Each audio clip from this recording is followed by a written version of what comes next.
This is In the Loop. I'm Christian Bryant. Go ahead and gather around, folks. Today we're going to talk about crypto. Okay, I think half of y'all got excited and the other half just rolled your eyes. But before you go anywhere, let me just say this. This story isn't just about cryptocurrency. It's also about a country, its economy, and what actually happens when that country adopts Bitcoin as legal tender.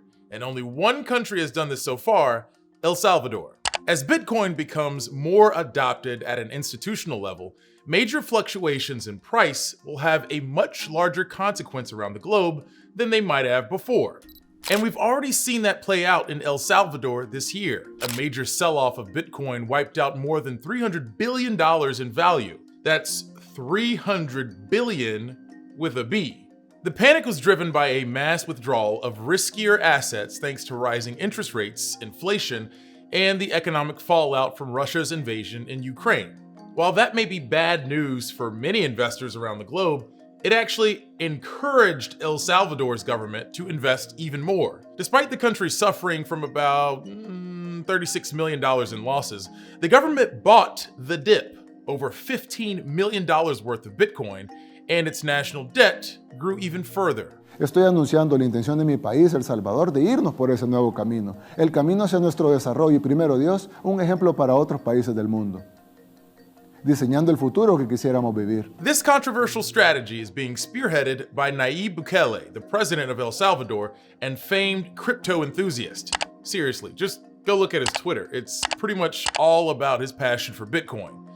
Elected in early 2019, the young Bukele was voted in on a wave of optimism that he would be a fresh alternative to the country's established political parties.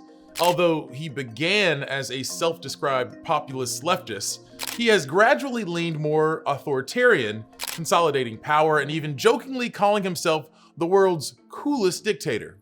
One of his particularly controversial policies has been to adopt Bitcoin as legal tender in the country alongside the US dollar, which has been its currency for 20 years. El Salvador is one of the few countries that doesn't have its own currency. That's also a big factor here because it means the government can't just print more money in case of a crisis.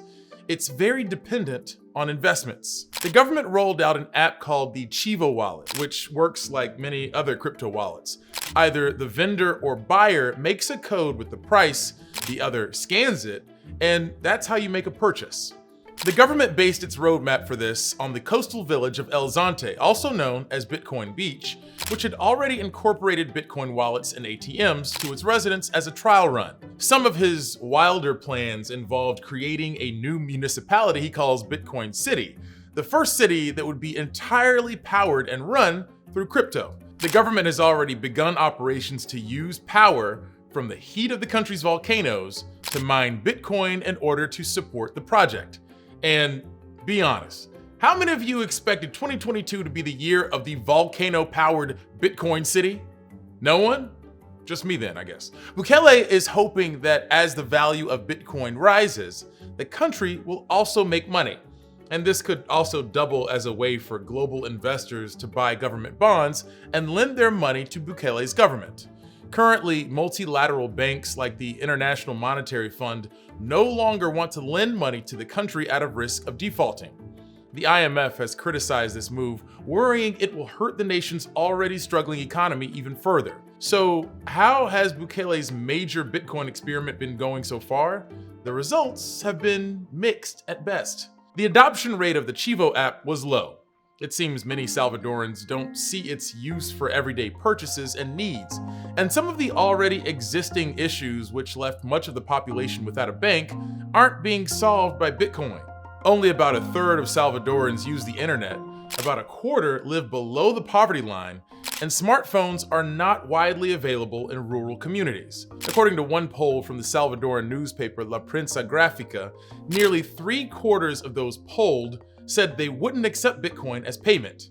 It's worth noting that about 10 days ago, Bitcoin did surge again, but the point here is not necessarily whether its value is currently up or down, it's how the impact of these swings have changed. Using public funds and taxpayer dollars to invest in a notoriously volatile currency has drawn much concern and criticism from observers beyond just the IMF.